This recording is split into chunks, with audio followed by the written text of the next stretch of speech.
Boa noite a todos, que estejamos todos em paz nessa noite. Humberto de Campos foi um escritor brasileiro que desencarnou em 1934. E logo após o desencarne, ele começou a psicografar através de Francisco Cândido Xavier. E ele nos conta, numa dos seus livros, Cartas e Crônicas, o acontecimento após a vinda do Cristo.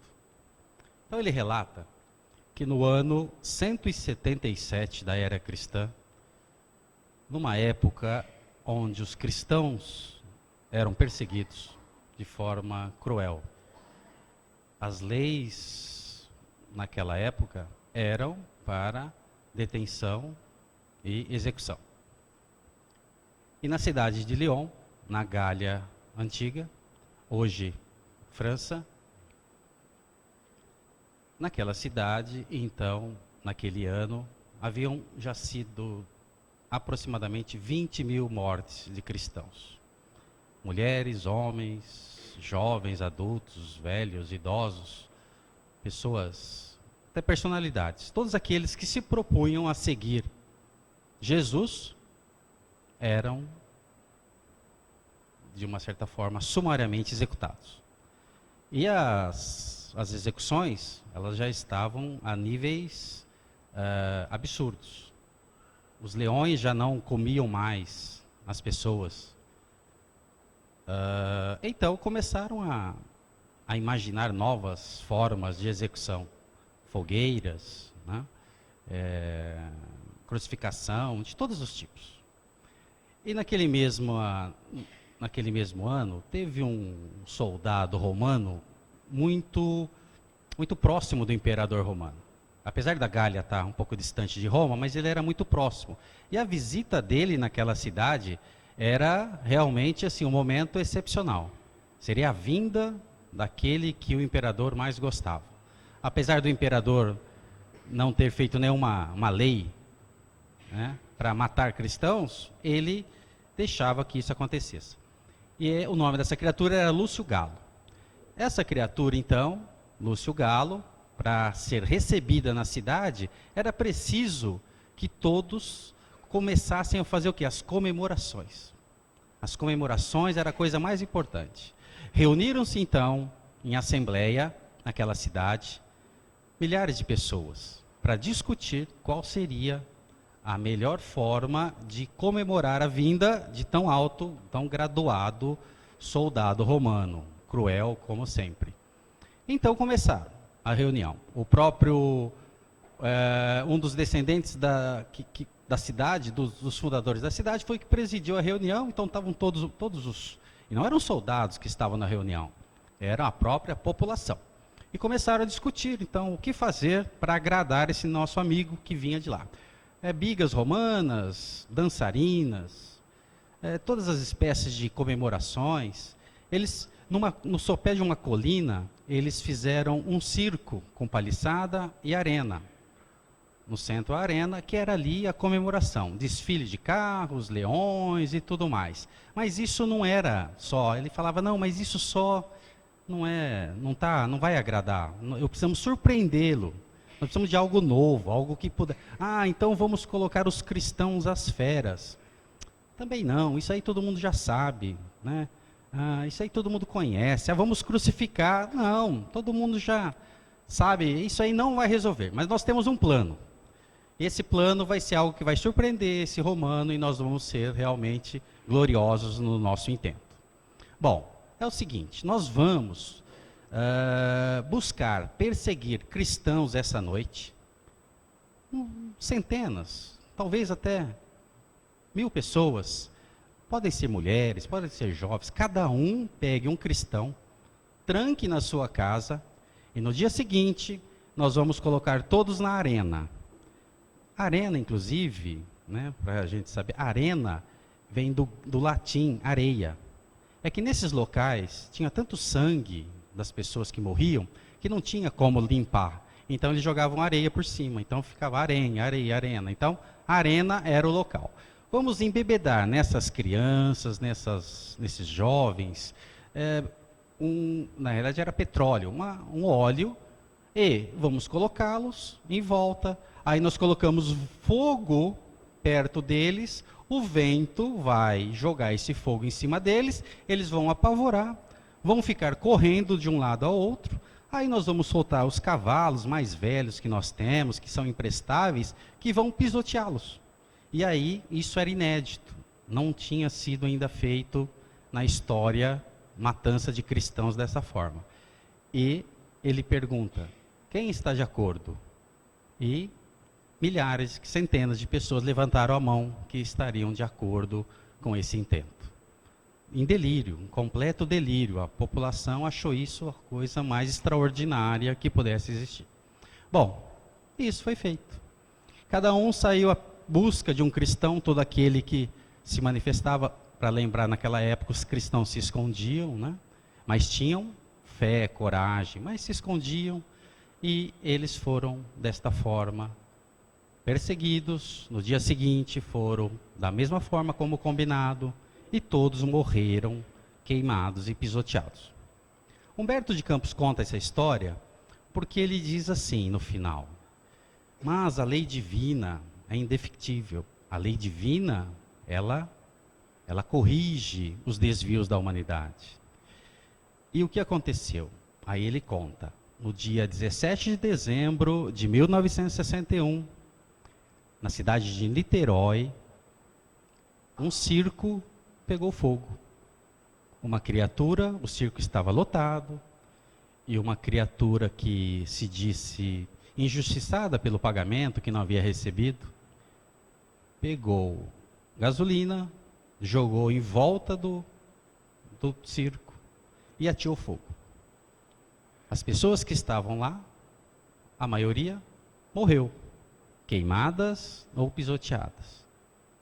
E essas criaturas foram aquelas que patrocinaram no passado o desencarne daquelas outras jovens e mulheres.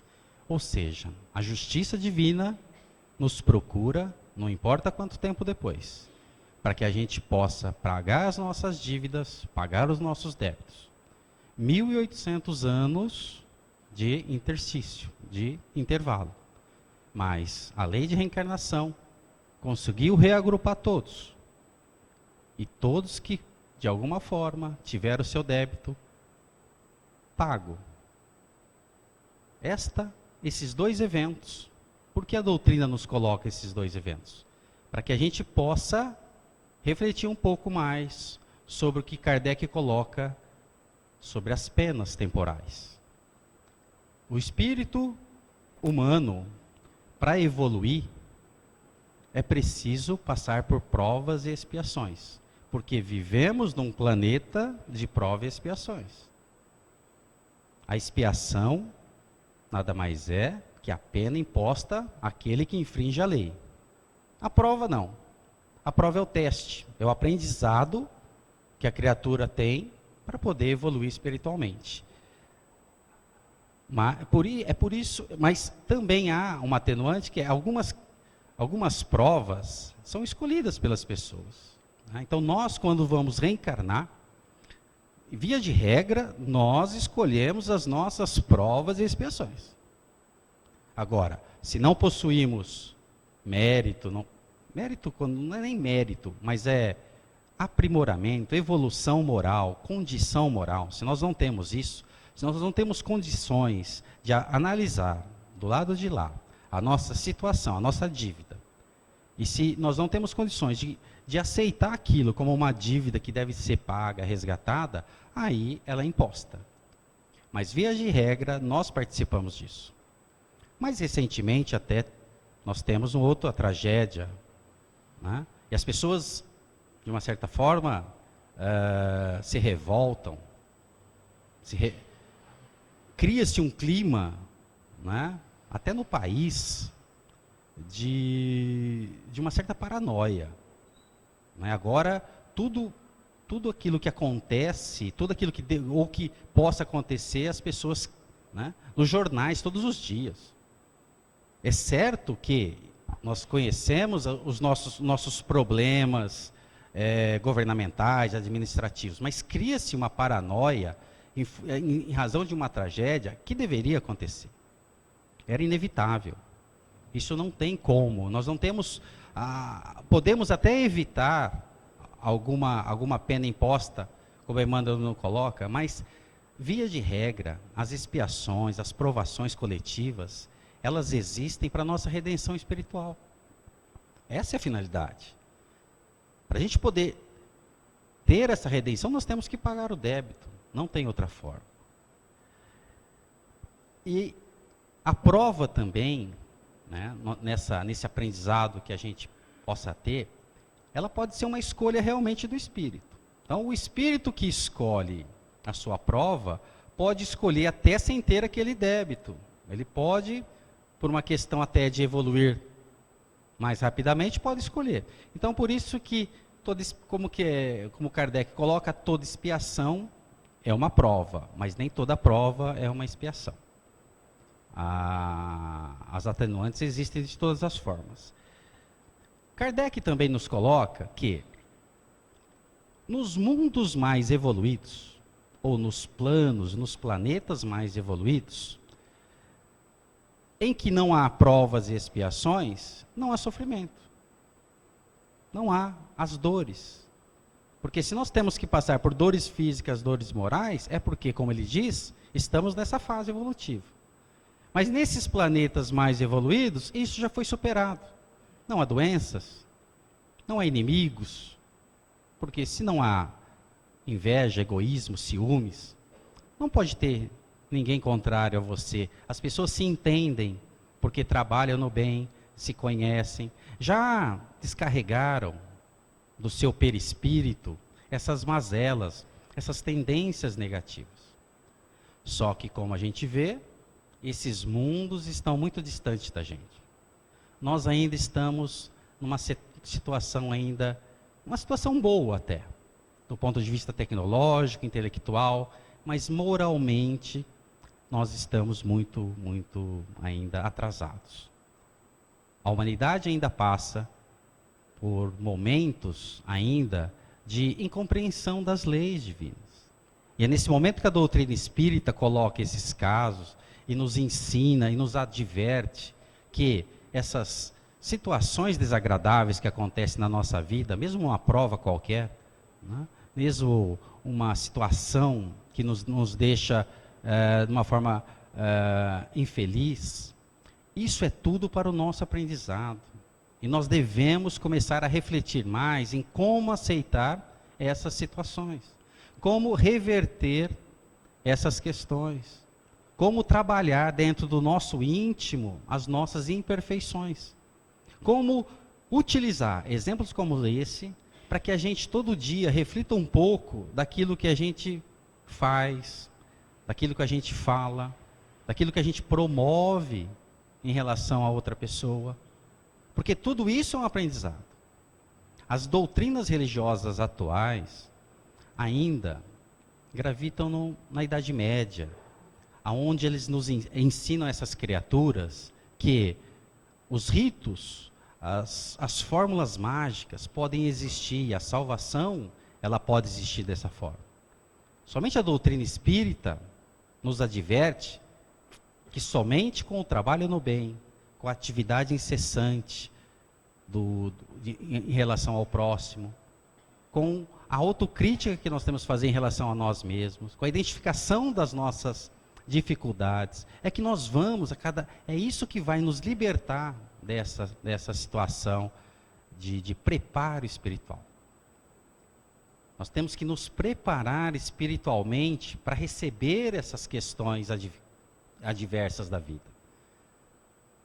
A Organização Mundial de Saúde, ela cadastra como que o suicídio é a 10ª causa de maior incidência na humanidade.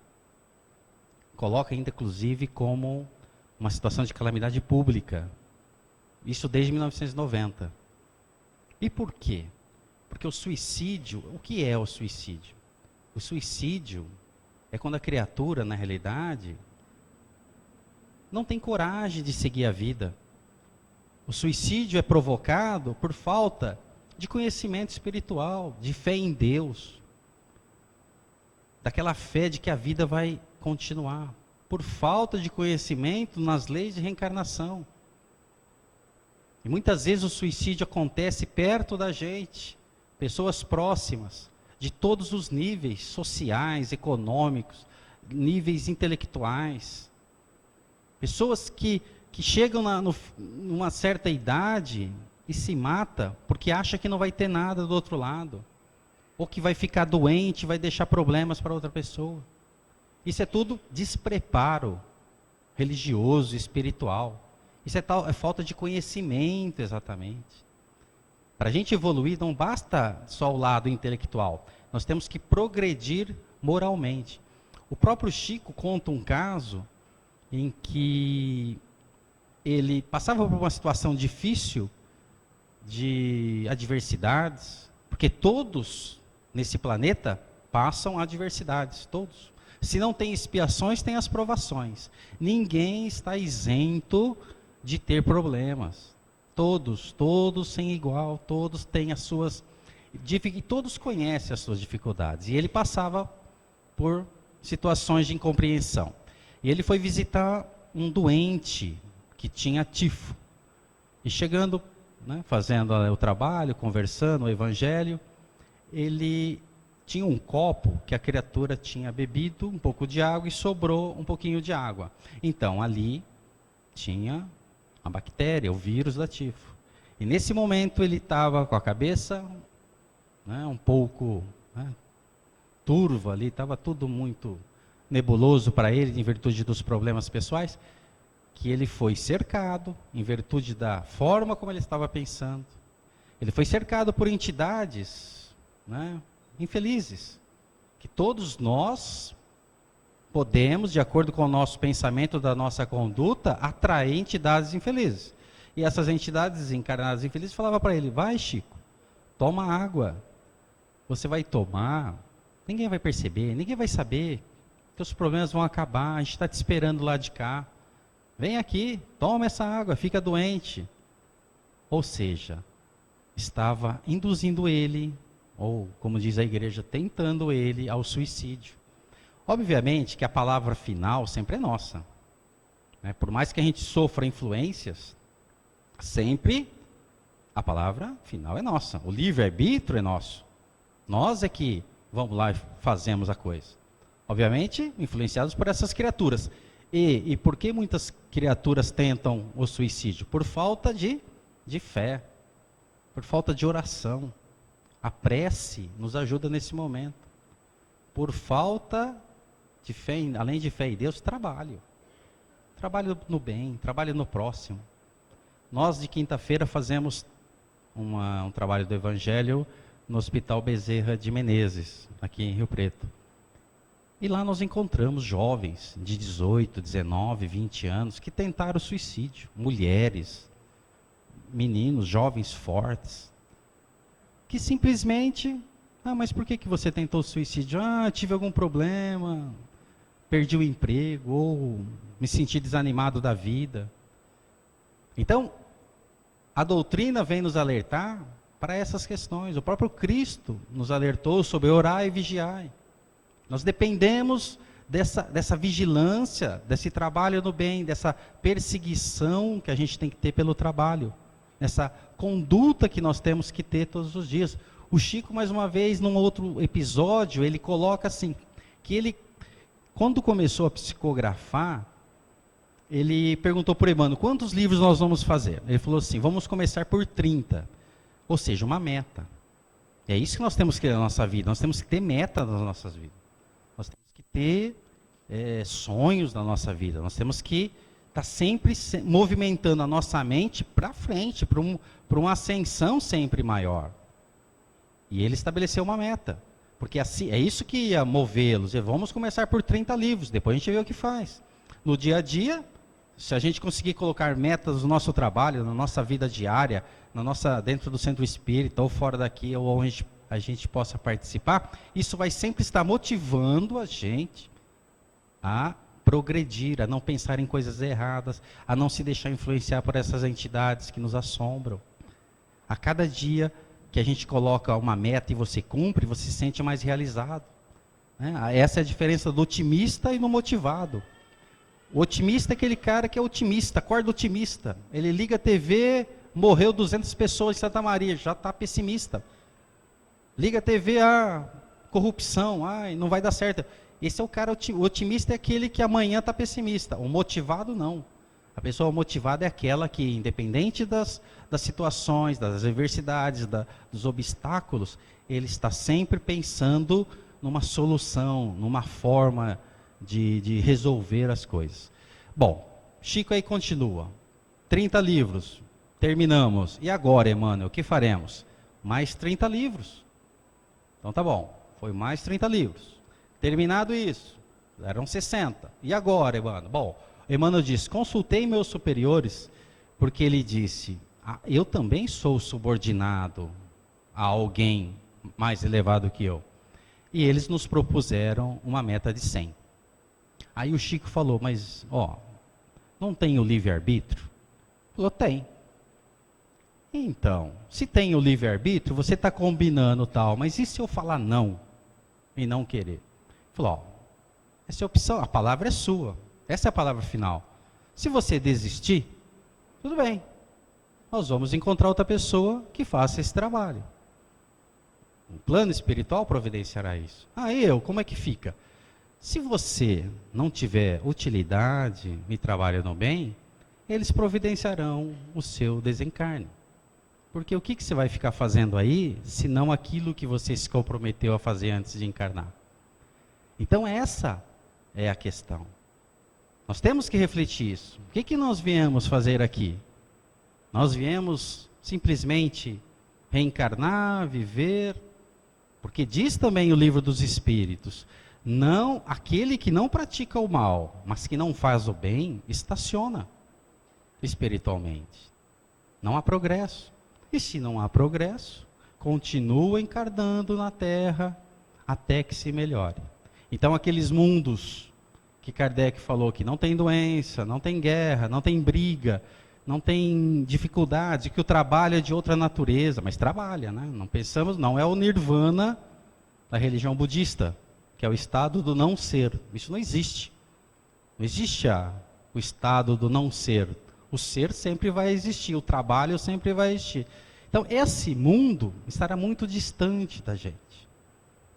É isso que nós temos que, todos os dias, agradecer, não só por vir na casa espírita, mas por começar a entender a doutrina espírita e colocar essa doutrina, na nossa atividade diária, na nossa vida diária, com os nossos filhos.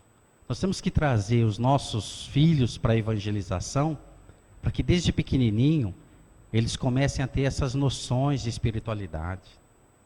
Nós somos, no planeta, no Brasil, por exemplo, os espíritas são 4%. Então, ainda nós somos muito poucos, mas nós temos uma consciência totalmente diferente do resto da população. Ainda vamos também encarnar muito tempo aqui. Talvez, se formos felizes, poderemos ir para esses mundos que Kardec colocou. Mas nós temos muita coisa a cumprir, porque nós temos compromisso com o planeta. Compromissos com as outras pessoas, com os nossos familiares. Pelas leis de reencarnação, aprendemos que os nossos familiares são aqueles que tivemos também alguma dificuldade no passado. Muitas vezes são os nossos amigos, mas muitas vezes, na maioria das vezes, via de regra, são aqueles que nós tivemos alguma desavença. É por isso que nos reencontramos unidos, para continuar esta caminhada. É por isso que nós temos que, a cada dia, patrocinar dentro da nossa casa, do nosso trabalho, condições mais de justiça, condições mais de honestidade, nem vou falar, porque honestidade é uma situação que a pessoa tem que ser. Todo mundo tem que ser honesto. Nós não podemos entender mais que possa existir pessoas que tirem de uma outra pessoa alguma coisa. Isso dentro da doutrina não precisa nem ser dito. É uma questão de elevação mesmo. A gente tem que entender entender mais o direito do próximo. Saber que aonde termina o nosso, continua o do próximo. Nós temos que procurar, para diminuir esses nossos resgates coletivos, essas nossas deficiências, dentro do trabalho, uma melhor condição para nós. Emmanuel diz assim, que apesar dessas provas e expiações, causa e efeito, que rege o mundo, ação e reação, inclusive, se a gente for ver ação e reação, a terceira lei de Newton, ele fala sobre ação e reação, que é uma lei material. Que ele diz, toda ação, né, corresponde a uma reação proporcional. Então, ação e reação não é só uma lei espiritual, é uma lei universal. Se não houvesse ação e reação na matéria, nós não existiríamos. Nosso corpo seria disforme. Se os átomos não tivessem ação e reação dentro do seu núcleo, não existiríamos como pessoas. Seríamos pessoas, um monte de carne sem nada. E Emmanuel diz assim, que as leis divinas realmente têm que ser cumpridas. Se erramos, pagamos. Se pagamos compreensivos, se pagamos de forma, aceitamos o pagamento, se trabalhamos mesmo assim, se não nos revoltamos, nós fazemos o quê? Elevamos espiritualmente. Nós vamos elevando a cada dia, cada obstáculo que você faz isso. Mas ele diz assim, mas se você trabalhar de forma correta, e trabalho remunerado, ele não estava nem falando de trabalho voluntário. Se você trabalha, mas de forma correta, servir realmente, como Cristo enviou, sempre haverá, além da remuneração financeira, uma remuneração espiritual. Você vai estar se elevando, você vai estar aprendendo, as suas experiências vão acumulando, você vai criando uma energia dentro de você de melhoria para as futuras encarnações. É aquele que fez muito, recebe mais. É a parábola dos talentos que ele coloca. À medida que você vai fazendo com amor, com dedicação, tudo aquilo, você vai a cada vez mais acumulando dentro de você, dentro do seu perispírito, que é o seu corpo espiritual, essas experiências que, para as vidas futuras, serão excelentes. Porque a felicidade é a soma disso daí. E a infelicidade é a soma da maldade. Mas ele diz, inclusive, que se fizermos o trabalho para o próximo, estivermos sempre em conexão com a fraternidade, com a solidariedade, se estamos sempre atuando, acolhendo as pessoas que precisam, se estamos a cada dia esse pensamento do bem para o nosso próximo, o que nós temos é a própria justiça divina. Se chegar o momento de ter uma sentença a ser cumprida, ele disse, a providência faz com que isso seja postergado. Pagar vai ter que ser pago, mas talvez numa outra oportunidade, numa outra forma, quando talvez a gente possa ter mais condições de fazer esse pagamento, de uma forma mais tranquila, de uma forma que você possa pagar sem muito sofrimento. Porque o sofrimento é bom, mas se você consegue modificá-lo, isso é bom para você, é bom para a sua família. Porque quando há um desencarne, nós não podemos entender que há também o quê? Toda uma situação em volta da gente que se desequilibra na maioria das vezes. A pessoa que se vai, está indo para o outro lado, é uma coisa natural. A morte é aqui, mas lá é o renascimento. Mas cria-se um desequilíbrio em volta. Tá? Então, olha a importância da atividade, do trabalho. Olha a importância da análise que você faz em relação ao que você é. A análise que você faz das suas tendências.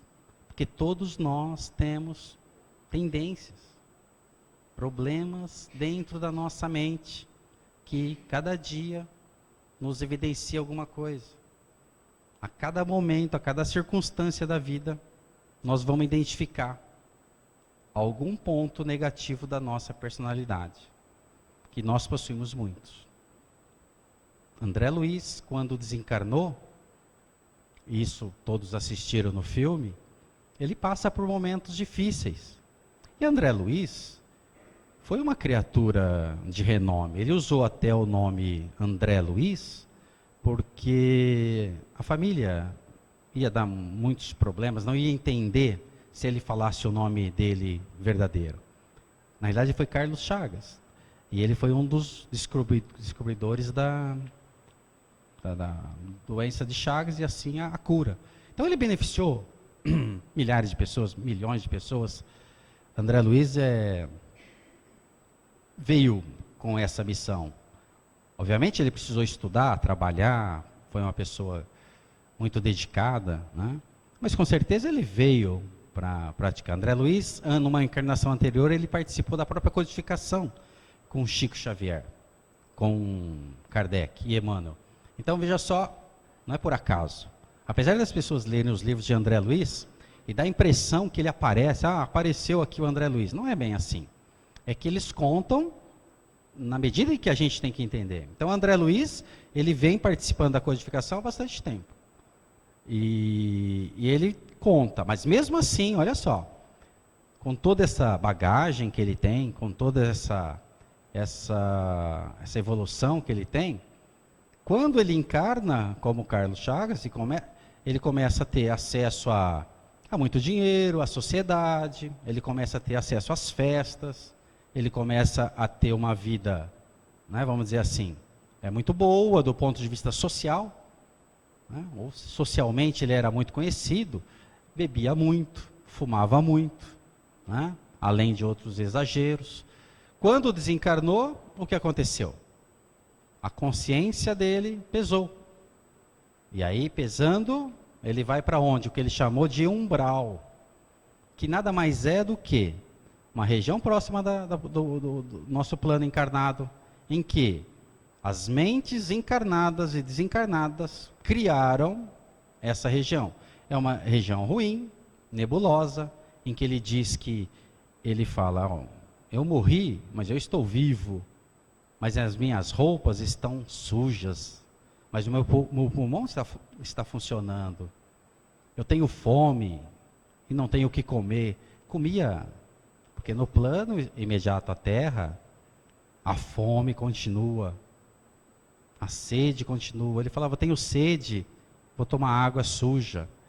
Comia restos de detritos que tinham nesses locais, tudo logo após o desencarne. E ele fica 8 anos nessa situação. Na realidade, o que a gente fica fazendo lá no umbral, na realidade? A gente fica eliminando mentalmente os resquícios das nossas atividades infelizes.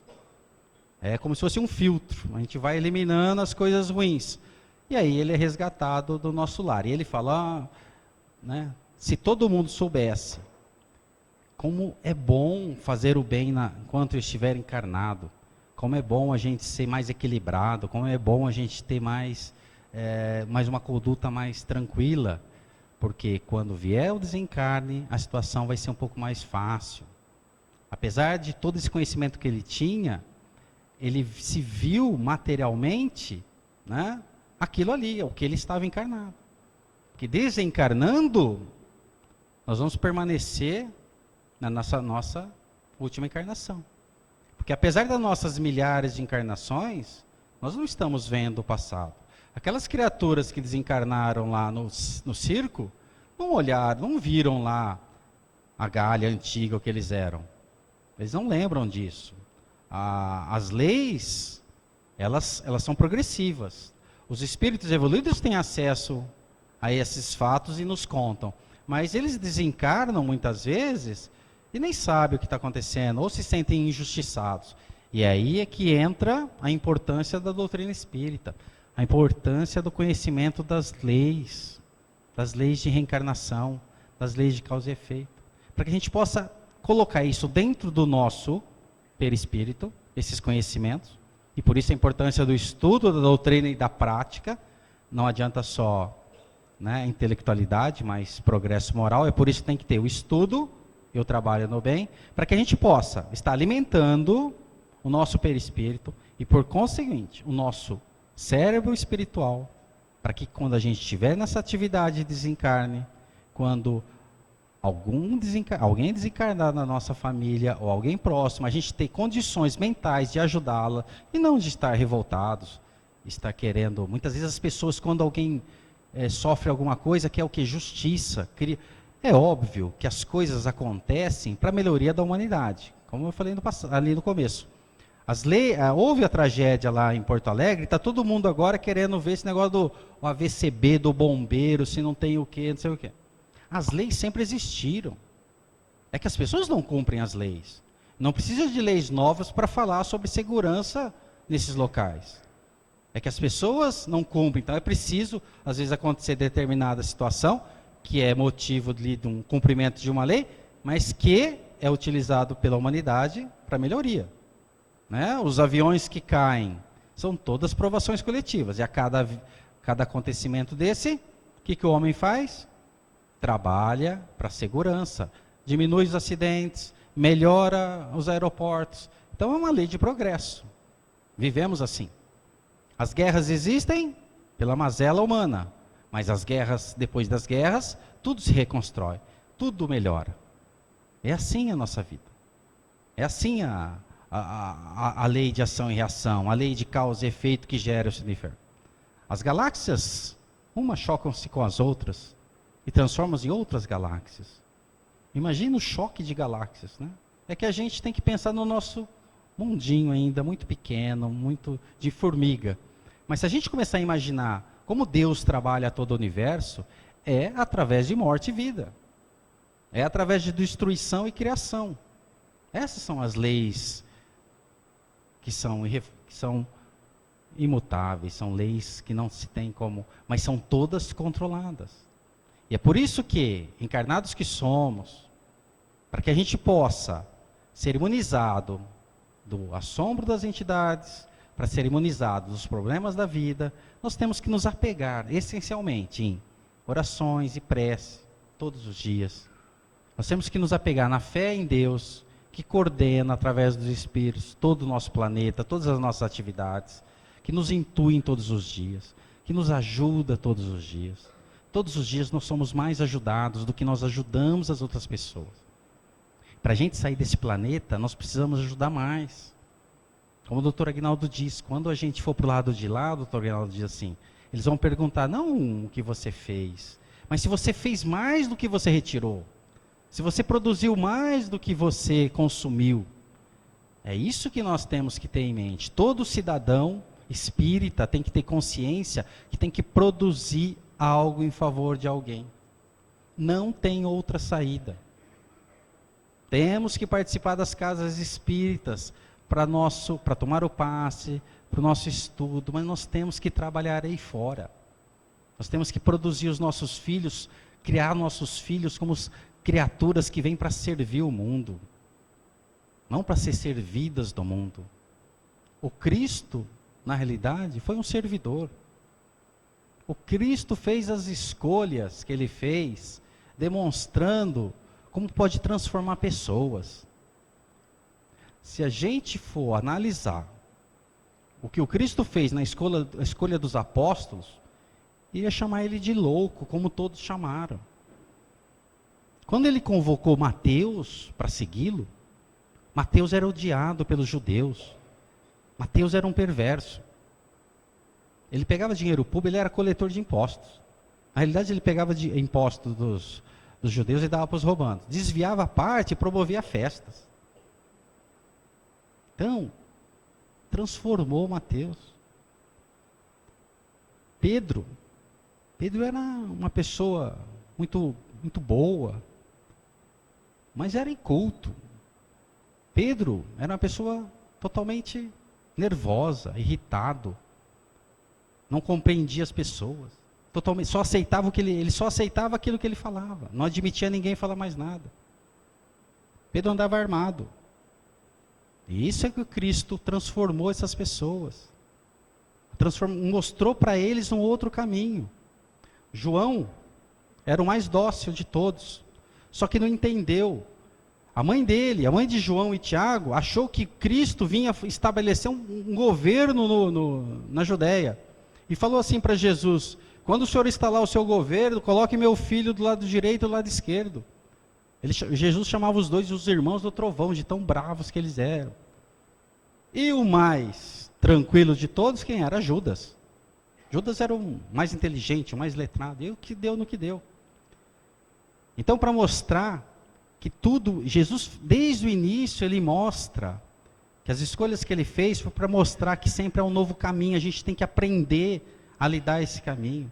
Nós não vamos só encontrar na nossa frente pessoas que é do nosso agrado, que nos entendem, que nos compreendem, que nos vão ajudar. Via de regra, vamos encontrar pessoas que vão falar não para você. Não vai aceitar suas ideias, vai ser contrário. Pessoas que vão ser contra você. Pessoas que vão te fazer coisas, vão ter inveja de você, vão ter ciúmes, porque é da natureza. E nós temos que aprender a trabalhar isso, receber essas coisas, né, de uma forma que a gente possa entender e utilizar a doutrina espírita como um mecanismo de estudo dessas personalidades. Porque se você estuda a doutrina, você começa a entender melhor as pessoas. Por que as pessoas são diferentes? Por que as pessoas têm metas diferentes? Têm conhecimentos diferentes? Têm atitudes diferentes? E têm visões sobre a vida diferentes? Então, quando a gente diz, é muito importante que a casa espírita esteja sempre cheia. Porque nós todos, temos que ser os transmissores lá fora de uma nova ideia sobre o Evangelho de Jesus, sobre a conduta, a condução da nossa vida. Nós temos que nós estamos numa época onde se fala muito de meio ambiente, mas há muita hipocrisia. As pessoas que mais falam hoje sobre meio ambiente no planeta são contrários ao meio ambiente.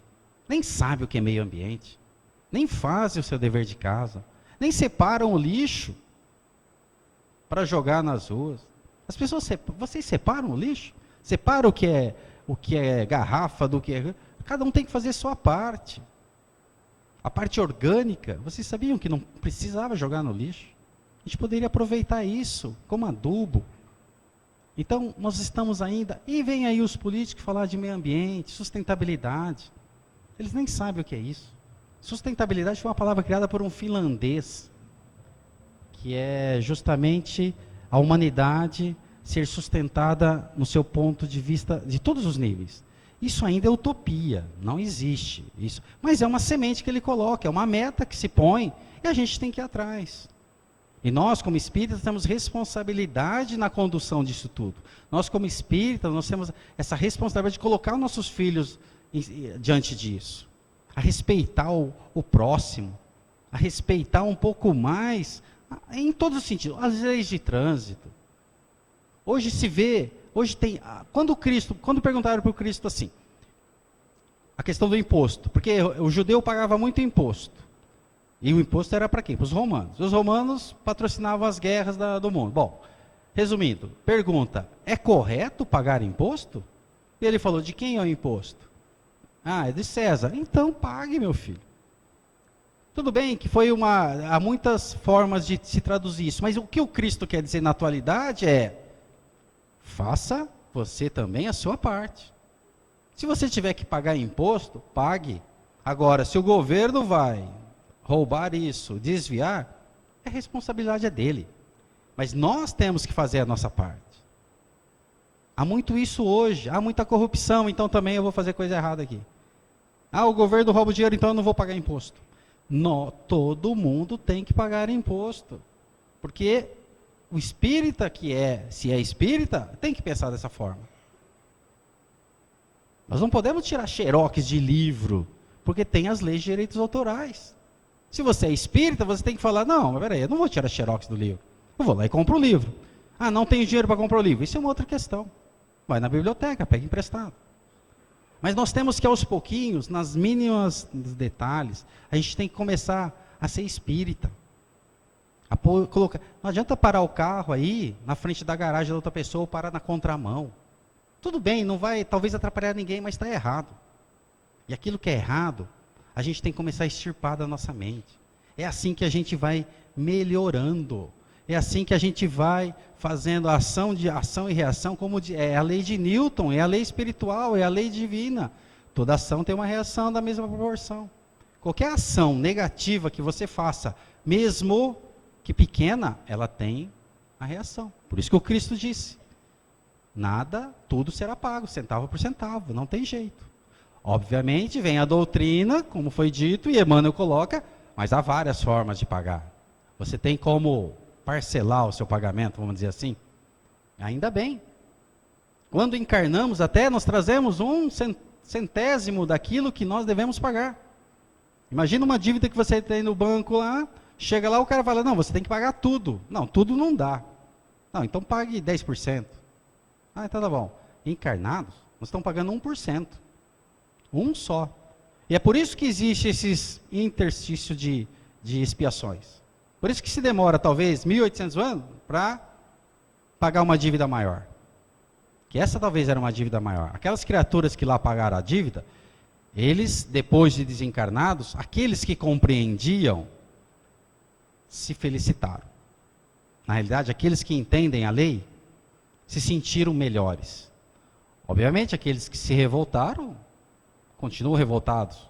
Ou eles entendem a situação, ou continuarão na mesma. Não. É de cada um, é o livre-arbítrio. O livre-arbítrio, ele é algo que a gente carrega dentro da gente mesmo. Nós somos o condutor da nossa vida, nós somos o condutor da nossa elevação.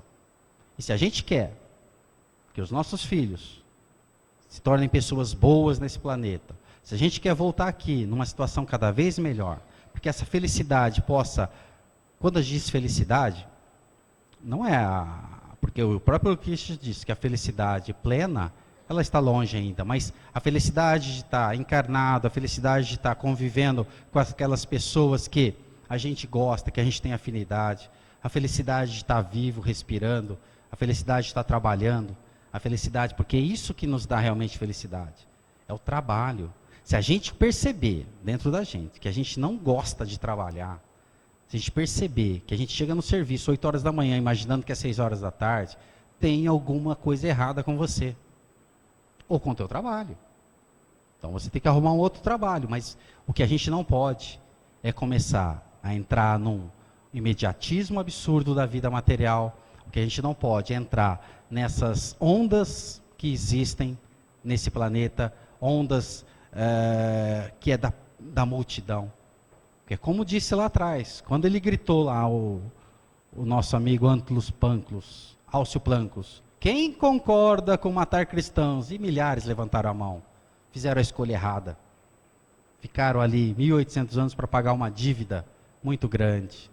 Quando Jesus foi para ser crucificado, perguntaram, quem a gente solta? Os dois chamavam Jesus. Um era Jesus de Nazaré. E o outro era Jesus Barrabás. Qual Jesus vocês querem que soltem? E eles escolheram quem? Jesus Barrabás. Uma escolha infeliz. Né? Todo mundo sabe o que aconteceu com Jerusalém depois disso. Foi devastada, dizimada, simplesmente foi apagada da terra. Como disse Jesus, que o templo seria destruído pedra por pedra. Então, se a gente quer que a gente se torne realmente esses espíritas que Kardec fala, aquele espírita que está melhorando, esse é o espírita que está olhando para dentro de você mesmo e falando, tem um ponto errado aqui comigo, eu preciso arrumar isso aqui, eu preciso melhorar. Se a gente quer ver isso, nós precisamos começar o mais rápido possível. Só assim, nós estaremos praticando a caridade, não só para com os outros, mas conosco mesmo, porque a caridade é algo que está dentro caridade é Cristo, amor é Cristo, é a mesma coisa, são sinônimos. É isso que o Cristo quer que a gente pratique, a sua lei de amor e de caridade, para que a gente possa ser útil aqui, e quando desencarnado, a gente possa ser mais útil ainda, e que a gente possa ser visto, não por vaidade, por orgulho, porque são sentimentos contrários à caridade, mas que a gente possa se sentir feliz pela nossa utilidade, pela nossa vontade, que a gente possa, contaminar outras pessoas com esse espírito de solidariedade, de fraternidade. Vocês que participam dessa casa, eu participo aqui há pouco tempo, mas eu me sinto tão feliz quando eu venho aqui, porque aqui o espírito é de solidariedade, de fraternidade. Aqui as pessoas falam o que pensam, dentro, obviamente, do respeito e da doutrina, e dentro daquilo que a gente entende, mas todo mundo aceita a sua opinião, todo mundo colabora, às vezes eu subo aqui para falar da pizza para vocês, porque é preciso falar, é preciso que as pessoas ajudem, porque é assim que esse espírito que a gente tem que ter, porque isso é raro aí fora. A maioria das pessoas aí fora está pensando mais em luxúria, em bebida, em dinheiro excessivo, em guardar milhões, que ele não vai poder carregar, que ele não vai, ao invés de estar pensando em criar condições para a sua própria vida, para uma vida futura, para uma coisa melhor, ao invés de imaginar uma situação melhor para todos que à nossa volta, aqueles mais, vamos dizer assim, menos favorecidos, com mais problemas, esses é que precisam de maior atenção, esses é que precisam, e a gente encontra isso em todos os locais. É certo que muitas vezes a gente não tem condições, mas nós temos sim que ter o ânimo, a vontade de ajudar sempre o nosso próximo que está numa dificuldade. E esse próximo, ele pode estar dentro de casa, mas ele pode estar do lado de fora, até como uma pessoa inimiga nossa, alguém que não gosta de você, que esse que é o mais necessitado. E é esse que o Cristo disse que a gente tem que procurar, porque é essa pessoa que nós devemos maior compromisso na nossa encarnação. Muito obrigado, boa noite a todos.